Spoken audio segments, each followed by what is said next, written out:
This was a series of records that they did, and they called them lost leaders because they were trying to get these bands out that, they weren't really putting a bunch of promotional budget into and all that stuff. So it was a great idea. And for a very hungry, teenager, this was like super, super cool.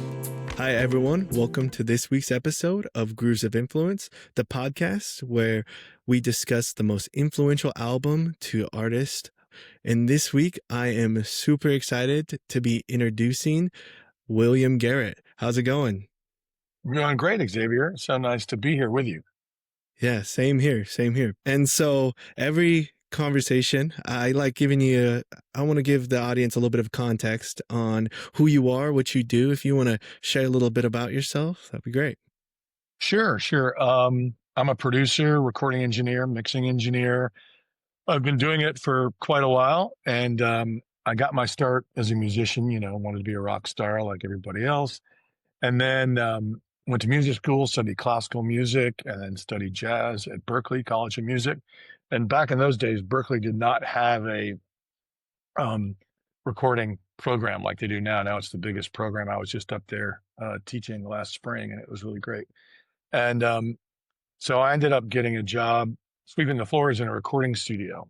And I sort of realized I should maybe switch over to behind the scenes instead of being the front person, and also realize that I get to be a member of a different band every time I work on a project. So it's much more exciting, and I can work with all different kinds of genres. And, I was assisting on sessions with Burt Bacharach and Carly Simon and Aerosmith, and getting to see some of these big artists, do their thing with their producers and engineers. So that was a great learning experience. Then I went freelance, started my own record label in Boston, put out a bunch of records, then moved to New York City and, got in the back of the line of all the other freelance producer engineers in New York, but was very lucky and did some really cool sessions early on with Rick Rubin and Slayer and worked with some other people. Then I got a gig working for Sony ATV Music Publishing, running an in-house studio for them, which lasted about 15 years. And we worked with a bunch of amazing people like Mary J. Blige and Nora Jones and Conor Oberst. And then I started my own studio, and that came to an end, called Electrocraft, and sort of did the same thing, high-end pre-production for artists that were writing or collaborating. And so we worked with just, again, a whole bunch of great people. Then I got hired by Spotify to run a program called Spotify Singles. And so that was a program where artists would come into the studio and record an A-side, which would be a reworked version of one of their original songs, and the B-side would be a cover song. So that was a crazy good experience. We had a studio here in New York, then we moved to Electric Lady, eventually moving to Power Station as our New York thing. And then in Los Angeles, I got to build a studio from the ground up, which was really an amazing adventure. And, I worked with some incredible people out there. And, let's see, I always forget who. There's something that, if you are a Spotify person, look up Spotify Singles, because it's a pretty incredible list. And I was there from day one. But, John Legend, Ed Sheeran, Phoenix, Nora Jones again, that was fun. We got to work together after starting out, when she started out. St. Vincent, Khruangbin, Brandi Carlile, Def Leppard, Alicia Keys, Lumineers, Japanese Breakfast, Samara Joy, just a lot of great people. And that was an insane experience. And so that ended about 2 years ago, and they sort of trimmed that program and decided not to really do it anymore. And I've been freelance ever since, working with John Batiste, and just did a project with Madonna. So keeping busy. Yeah, that is a resume, man. That sounds amazing. I mean, you've had a chance to work with some of the most influential people of today, and it's kind of interesting to ask you this question, because I think some of the projects you've worked on, I think a lot of artists could probably say is their most influential. And right, especially the artists themselves, have really been, it's such a wide swath of really great and super talented people that just an honor to be in the same room with a lot of these people and, and help them somehow get the most creative experience out of their time in the studio. So that's really exciting. Yeah, it's pretty crazy. I mean, I know you mentioned Brandi Carlile, and she was actually one of the albums that we had on a previous episode as the most influential. That. So it's pretty cool to be able to talk to you and to ask you the question, what is your most influential album? Well, I have to preface it with, um, it took me a long time to think of all the things that have been influential. And listening to music all started with parents. Like I saw a lot of your people on the podcast say, "Oh, my dad gave me this record," and all this kind of stuff. So, my parents were listening to like the Kingston Trio, like a folk group. They were listening to classical, like Rachmaninoff and Mozart and Vivaldi.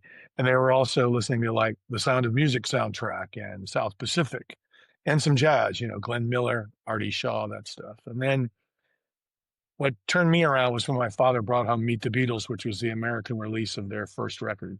And so that pretty much put me in line with rock and roll. And then I started being sort of a singer-songwriter guy. So I was listening to James Taylor and Joni Mitchell and James Taylor, his album One Man Dog was a huge influence because not only was the music incredible, but there were photographs of them working in the studio in a barn on Martha's Vineyard, which amazingly, I've been in that barn as a grown-up.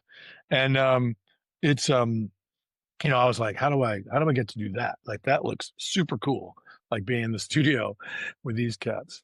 But when you ask me, the most influential, I dug way back to a record called Zapped. And nobody's probably ever heard of this record. I'm sure you hadn't heard of this record. But in the early 70s, when you bought a Warner Brothers vinyl, there was an inner paper sleeve. And on that paper sleeve was an offer from Warner Brothers that if you sent them $1, they would send you this sampler record of a bunch of different artists. So, so I signed up because I was interested in, getting new things. And they had one called Merry Melodies that was, a ton of artists like Beach Boys, this, that, and the other.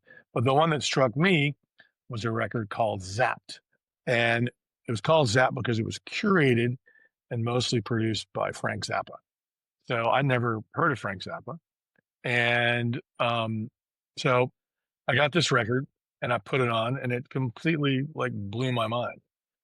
And this was a series of records that they did, and they called them Lost Leaders because they were trying to get these bands out that, they weren't really putting a bunch of promotional budget into and all that stuff. So it was a great idea. And for a very hungry, teenager, this was like super, super cool.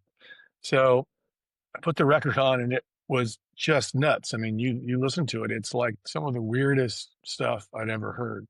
And, coming from, I was listening to, like the rock and roll line, I was listening to The Who, some other stuff like that. But I was also listening to like folk music and Woody Guthrie and a lot of interesting stuff. So this was stuff that came completely from another planet. And so record starts off with a young band called Alice Cooper that we all know from their big hits later on.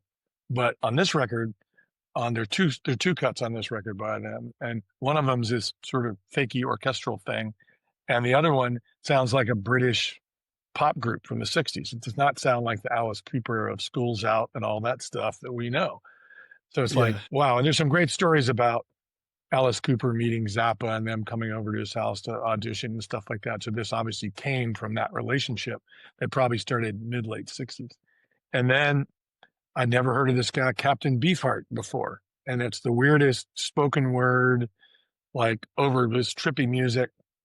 And I was like, wow, this is amazing. And then you just go down the list and it gets more and more interesting. One of my most interesting things is that there's a Tim Buckley song on the record. And and it's kind of a straight folk, really cool sort of 70s style folk song called I Must Have Been Blind. And that was kind of direction. I was listening to like Jesse Colin Young and a bunch of other people. So this was cool. And of course, Tim Buckley is the father of Jeff Buckley, who many, many years later achieved success until he tragically left us way too soon. But I peripherally knew of what was happening with him and knew him in New York for a minute. And so that was a nice full circle thing. But, then there's this guy, Wildman Fisher. Like, what the hell? The guy's just screaming over a track. You heard that. There you go. It's like, what the heck is this guy doing, So that was cool. And then the same with this guy, Lord Buckley. You heard that. I don't know. I think he was like a street performer in LA or something. And he's just like babbling and it's just wacky stuff. And Yeah, that and one then kind of reminded me of like an audiobook, you know, kind of yeah, like a like what like reenactments kind of seemed like. He was making all the train noises and stuff. I was like, yeah, oh, this is super weird. very Zappa though. Yeah, yeah. And you know, and to have it mixed up with like a straight ahead sort of folky song, and then you know the Jeff Simmons songs, Lucille's Mess My Mind Up. He ended up being in the Mother's Invention for a while, I think. That's an amazing song. And and then you got two Captain Beefheart songs. You've got a Mother's Invention track, and the GTOs, which was a girl group, Girls Together Outrageously. And when I did a little bit of a deeper dive for this chat, I realized that the song that they sing, which is called, I got to read it here, called Do Me In Once and I'll Be Sad, Do Me Twice and I'll Know Better. But the real name of the song is Circular Circulation. Very bizarre. But it was written and produced by Lowell George. I don't know if you know who Lowell George is, but he started a very famous band called Little Feat just later, you know, in that same time period, probably mid 70s. And sounds like I had no idea there was any connection between Little Feat and Girls Together Outrageously. And also, one of Pamela DeBar's married whoever that pop singer is with the same last name. But the track that really killed me was Zappa, the Willie the Pimp track, which is it's basically a 9-minute guitar solo. And it's an unbelievably cool track. And Captain Beefheart sings on it. And I just listen to that. Oh, being a guitar player, I just listen to that over and over again. Zappa's guitar playing is so amazing, and just it's obviously just a completely live track. And I just thought it was incredible. So the point of you know telling you about all these different things is, and the reason I felt like it was the most influential is because it opened me up to all these different genres and different people that I'd never heard before. But it also gave me a foundation for always being interested in other music, you know, always giving other music a try, not just sticking to what was comfortable or what was in the genre, but listening to everything from avant-garde classical to straight ahead pop to, you know, everything back and forth. So when you ask this amazing question, which, you know, what's your most influential album is such a broad, huge question, especially, you know, for somebody like me that is lucky enough to make music every day. It I got back to this, and I wish I still had the record. It's probably in a pile somewhere. I don't know where it is, but you know, I got back to this because it was such a mind-opening experience at a young age. It sort of set me into the world, being interested in almost every kind of music. Yeah, it's a unique collection of songs. I mean, I think your first exposure to anything Zappa related is always going to be an interesting one. I mean, the guy was just, you know, doing his own thing in a time that I feel like people were open to it, right? I mean, everyone was open to exploring, but he really embraced that to a whole nother level, I feel like. And a lot of his things are just amazing. It's funny you mentioned Zappa's guitar playing, just as being amazing. I was curious, like, have you ever had the same experience, you know, sitting in an album with somebody playing guitar? Like, have you ever kind of had that same feeling you felt when you listened to that song? Well, I've seen some pretty amazing people play guitar, but I'm trying to focus on a specific one. I think that one of the fun parts about my job and being a producer is in the hours that you're in the studio, you're always working to some sort of goal of getting a vibe, getting maybe perfection. You know, I don't know what I mean, perfection is impossible. But then when you get that sort of uh, I'm well known for speaking out loud in the studio, you know, like I'm in church or something. I'm always like, yeah, oh man, yeah, check, you know, people are like, what's wrong with that guy? And, you know, so when somebody, you know, tries to solo 2 or 3 times or is in a live situation and just completely nails it, it's mind blowing. Like I said, I can't think of any specific examples, but even with vocals or a horn solo or anything like that, when people really nail it and everybody in the room knows, it's just this electric, amazing feeling. And, you know, I mean, there are other nights where you try things a million times and you don't get them till the next day or two. But when this kind of stuff happens, it's truly amazing. Being in the studio recording these special moments with these artists, like have you been able to see a pattern of like when you have it? Like what about the moment or that they're playing or solo or something that you know like this is it. Like this is what we're I looking mean, I think for. it's a combination of experience, um, and something that, you know, in the producer's chair, something that conforms with your natural ear of what you think sounds good. I mean, that's the interesting experience between artist and producer is you're kind of on the same page, but you're also two different individuals hearing things different ways. So, and a lot of times we both want to fight for what we think is the best thing. And so you learn a lot over the years, not only about compromise, you sort of learn what's important, and you learn what serves the song and what serves the artist. So so that's part of the challenge, that's part of the fun, and that's part of the excitement of when you get it together. And not every project, is great. One of the great things about doing the Spotify singles is we only had one day to record two songs. So, I have Shania Twain, who I picked her, but she recorded three songs that day. But, everybody's on a level of playing and everything that it's fine to capture in that time. But what it really means is there's not a lot of second guessing. When you work on an album for 6 weeks with somebody or a group, there's tons of time to second guess. Is that vocal like the best I could do? Maybe I should try that again. Is that this the thing? Should we rearrange that song? Which is great. I mean, that's part of making a record. There's nothing wrong with that process. But there's something really fun about just like we've got 10 or 15 hours here, makes my job to accommodate their creativity even more exciting and challenging because, we can't mess around. Like we want to change the sound, we want to do something, we got to do it. So those sessions were great for myself and my team because we were on it, like everything. Let's plug that in, do that, do that. It was great. But it also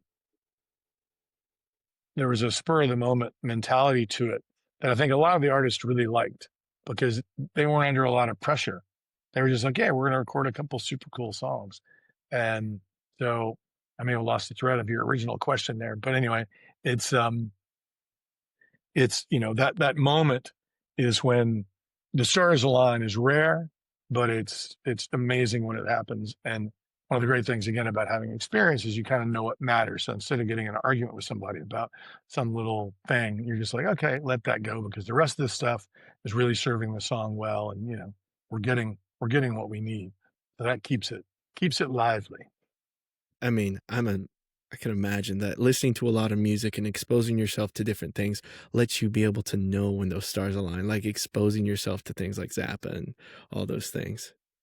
I mean, I fully agree. One of the great things about Zappa um, is his musicianship and the precision of the people that played with him. Just amazing. I know that when I was coming along, I would mention Zappa, people would go right to, Don't Eat the Yellow Snow and, all the kind of funny, silly stuff that he did. But when his album, The Grand Wazoo, came out, which is mostly is just such an amazingly musical record. And I was lucky enough to see him play that live with a full horn section and can't think. I think Tony Duran was playing slide guitar. I can't remember. But anyway, it's an amazing band in like a basketball court in like Charlotte, North Carolina. I think I told my parents I was going to my friend's house and hitchhiked down there to see the show and came back that same night. But but that inspired me in sort of a higher end of musical achievement. People that can really play and music that's super well written. And even though a lot of people think his stuff is silly and funny and gross or whatever, there's a whole nother side, especially reflected in, later he did a sort of symphonic classical piece called Yellow Shark, I believe, that was super outside. And so that listening to that kind of record at that age made me, get into sort of precision playing and people who can really play. I think that when you listen to a lot of music too, as a producer, you want to emulate what you hear. So that's challenging to figure out. I mean, now everybody talks on the internet about how everybody did everything, but in the old days, you just had to say, oh, that sounds like the piano's down the hall. So you push the piano down the hall. There were no plugins to do that or know anything to do that. And that was part of the fun. You'd spend all night trying to capture, I was listening to a Cat Stevens record with a buddy of mine in LA who's a writes for film and TV, and they had a piano going through a Leslie, speaker. So, in those days you had to figure out how to get the piano mics into the, now you just go to Leslie, click, bang, boom, and you got it. And he and I were both sort of reminiscing. He's not quite my age, but we were reminiscing about how fun it was to just be in the studio and like, I mean, I lowered a drum kit down 2 floors on a freight elevator one time and mic'd it from above. We ran all the cables down, lowered the guy down. It took all night, but it was quite a sound. Now you can just plug that stuff in. But anyhow, I think that listening to these records, just like the one we're talking about influenced me and the ones I talked about previously, from a technical standpoint, you try to emulate, how do they do that? I was just at Peter Gabriel's studio, Real World, and I was thinking about how when his record So came out, we were all like, how did they get that sound? Where did they record that? Da da da da. And so it's really fun to listen to stuff like that and in a very investigative way. That's why I never can listen to music casually. I was going to ask you that. I was like, is this like a curse of being a chef? Everything you Totally. eat, you constantly overanalyze and you can't just sit and enjoy it anymore. Yeah. Totally. I mean, somebody would, a girlfriend would put on some music in a romantic moment and I would be like, wow, that snare drum sounds amazing, and like ruin the whole vibe. You're like, hold on. Give me a minute. Yeah. Give me a minute. Let me analyze. Yeah, let me listen to this. That's awesome.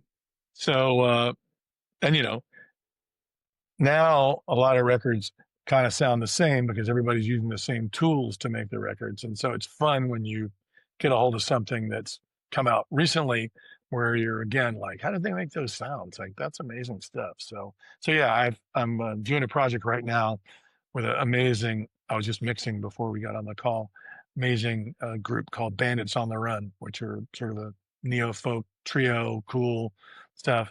And we made a record 10 years ago together. We've done a few records here and there. And now we're making another full album. And we've been recording in a house up in the Catskills. And, that's recording the piano through the wall into the bathroom, with a Neumann 2 mic in the bathtub, stuff just, I have a little vintage car. We recorded a song in the car. Just, it doesn't really sound like it's in a car, but we were just trying to figure out how can we do stuff differently and not be sort of strapped into Pro Tools all the time using like tons of plugins. Not that we're not using tons of plugins, but you know what I mean? Yeah. But it sort of harkens back to some of the old records I used to listen to where, and Happy Accidents as well, where you put the microphone too far away from something and it says, oh, it sounds great. So looking back, I mean, you mentioned you started with, you were cleaning studios. Like when you were in those studios, did you get ideas? Were you like in there like, oh, I wonder if they moved the mic here, wonder what that would do? Like, did it start at that level and you're like, this is where it should be? Well, I was this one particular studio, they needed a janitor. And so that's where I started. And then I would get to sort of be a runner on sessions. Like I'd be around if anybody needed things. So I would, more than getting ideas, it was more about observing, so Burt Bacharach came in to record Carly Simon, and the engineer, who I can't remember who it is, brought like a attaché case filled with his own microphones. I'd never seen anybody, travel with cool specific microphones. Now people do that all the time. They have their favorite mics. And then he had a woman who was his assistant, and this is on tape, and it was before they had autolocators. So she sat at the tape with a grease pencil and marked the 2-inch tape as to where the verse chorus, and he would say, take me back to the first verse. And she would zip the machine back until she saw her marks and park right there and then roll it. And I was like, that's amazing. Like, that's fascinating. Aerosmith came in with Jack Douglas, and they wanted to play super live. So they ran amps down into the basement of the studio, and they had the first time I'd ever seen, purpose-built guitar preamps. They were custom designed, and they had the Aerosmith logo, and they had LEDs going up the wings. So every time Joe Perry would hit a chord, it would go, rah, rah, And I was like, this is cool. You're like, I And need it was, yeah, that. exactly. And, Steven Tyler sang in the control room, which I'd never seen anybody do that before. So, it was, that was the kind of thing that you picked up on. And then, when I got the chance to do something, I would emulate, what these guys were doing and try to get, as good sounds as they were getting. So, and it was, obviously when you're first starting out, there's tons of experimentation. You're just trying to figure out what works. And so it was nice having all these examples sort of set up for me in advance. You mentioned like you'll try to sometimes replicate things you hear or, make it your own, however you do it.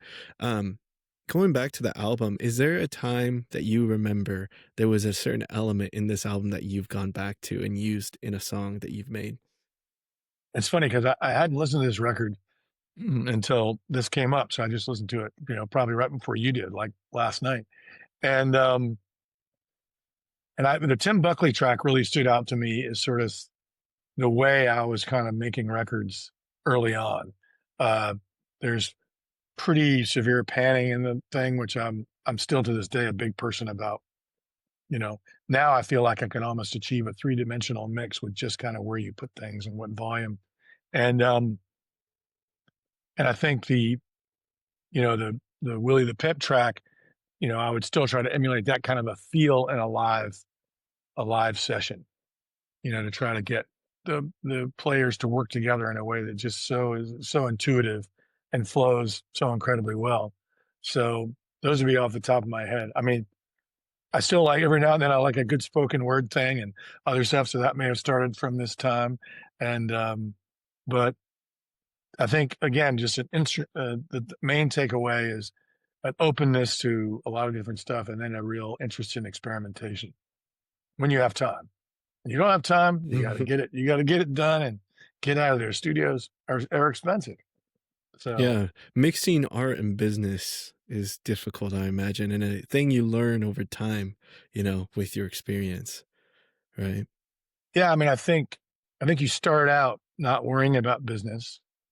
Then you might have a family or might have an apartment in an expensive city like New York, and then you're like, oh, maybe I need to make money doing this. I can't just be like going to CBGBs every night and and hanging out and trying to get gigs. So, and then for me, it's kind of come full circle. Now I'm back at a point where I'm really my new mantra is to make good music with good people, and use all the experience that I've got to So I've just been calling up people I think are great musicians and say, that solo record you want to make, like, let's make it. Let's like go do it. And, not really worrying about what's what. So, well, I'll either starve to death or the universe will pay me back somehow. We haven't quite figured that out yet, but it's, I think it is a hard thing to mix. And a lot of people do it really well. A lot of people make great music and have huge success. But harkening back to this record, Alice Cooper made it, Tim Buckley Hmm. made it, Zappa made it, I think, and Lil George made it coming out of that GTOs thing. But a lot of other people on those records didn't quite make it. The one thing I will say to folks listening and watching is that this introduced me to Captain Beefheart, who's not Beefheart's and his magic band are not an easy listen. It's pretty wacky stuff. It is. But he has a record called Clear Spot, and there's a song on that record called My Head is My Only House Unless It Rains. And it's hands down the greatest song I've ever heard. It's such a good song. If you can find it, it is on the streaming services, but and it's like totally beautiful. It's nothing to do with, it's like the most heart-wrenching, beautiful track. So, if I hadn't heard of him from this record, I never would have found that single. The rest of Clear Spot, pretty tough. It's a pretty tough go, but this one song is just incredibly beautiful. So it's amazing how one thing leads to another, and that's sort of why I thought of this record, because I felt like it was a listening turning point for me. Even though, of course, listening to records before and records after from Beatles, Sergeant Pepper's, everything on up is super important to how you grow as a musician and as an artist and as a producer. But having something that turns on an interest, that's hard to say, an interest switch, the switch that makes you think, oh, I better check this out because it could be super cool. So that's what makes it kind of a neat record. That's awesome. Yeah, music's such an interesting thing because it's so foundational. These early aspects are gonna build you to the point that you become like you today. Right. With all the influence you provide and the influence that was given to you through all these sessions. I imagine you've done.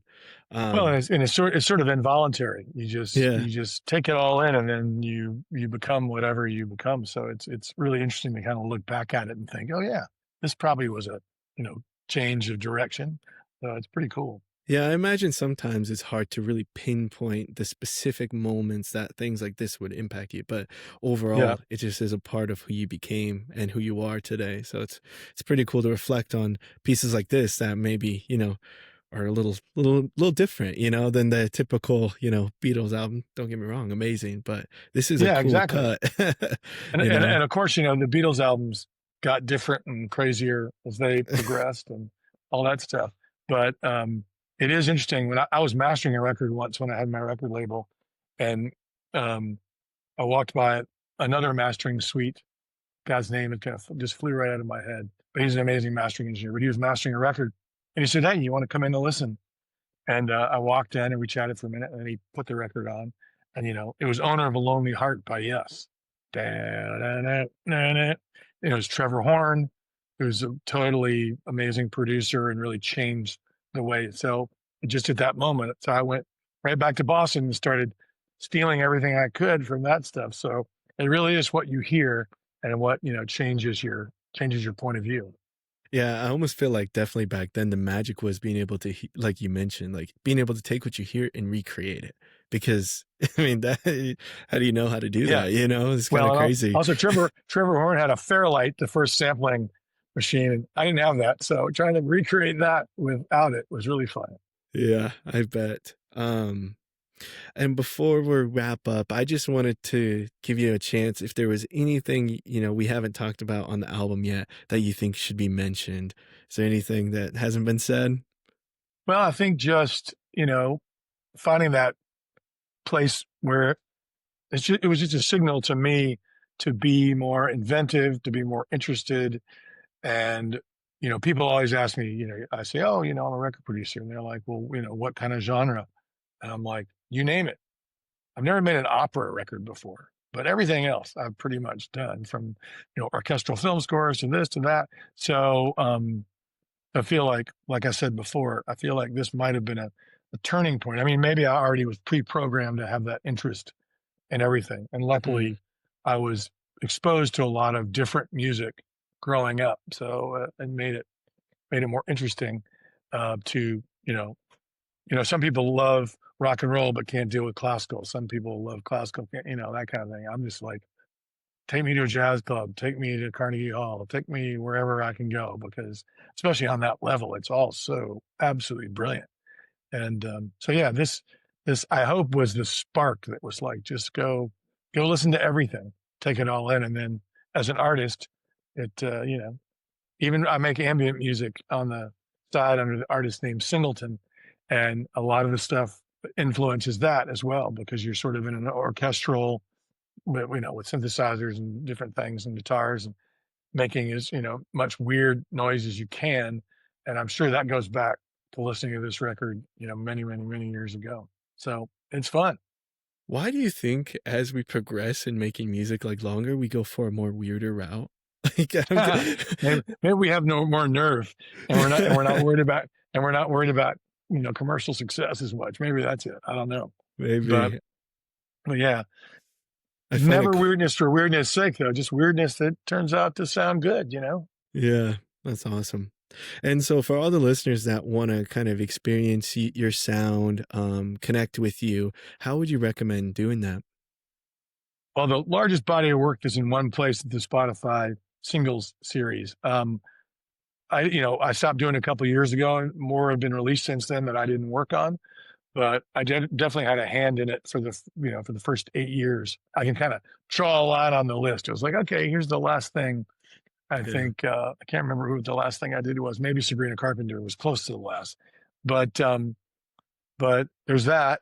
And then maybe when you post this, you'll throw in my Instagram and stuff. That just keeps going with the projects that I'm working on now and new stuff that's going on. But it's it's still an ongoing, incredible journey. And I just made a really amazing sort of gospel jazz record with Shedrick Mitchell Trio. It's great. So it's I can't think of any more superlatives to describe how fun it is and what an honor it is to get to be in the same room with such, because I can sort of play the guitar, but these people are talented.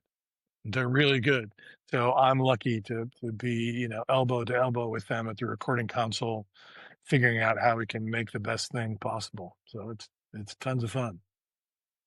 Yeah. Well, it sounds like it, man. The experiences you've had are just amazing. And once again, I want to thank you for coming on, sharing stories with us and, giving your insight into, a mind of a producer, how you listen to music and just your experience in this world of music. Well, thanks, man. And I really appreciate the sort of one question focus of the podcast, because I never would have thought of this question, and it never would have returned me to this record if you hadn't gotten in touch and asked this question. So it really sent me down a very positive road of, if, like, oh yeah, there's this, I was just texting with my 92-year-old mother, an hour ago, asking her about what we listened to when I was, a little kid. So, and so she sent me a very long list of good stuff. So, That's and my awesome. dad, who's there too, he remembered bringing Meet the Beatles home, which I use that as why I got in the music business. Parents Yeah. don't want you to be in the music business. It's too risky. So I was like, well, you brought me Meet the Beatles. It's your fault. I It's your like fault, that. man. I That's like what that. happened, That's what happened. That's All right, awesome. Xavier. Well, thanks. This has been really great. And I appreciate you asking the question. Thank you. I appreciate your time.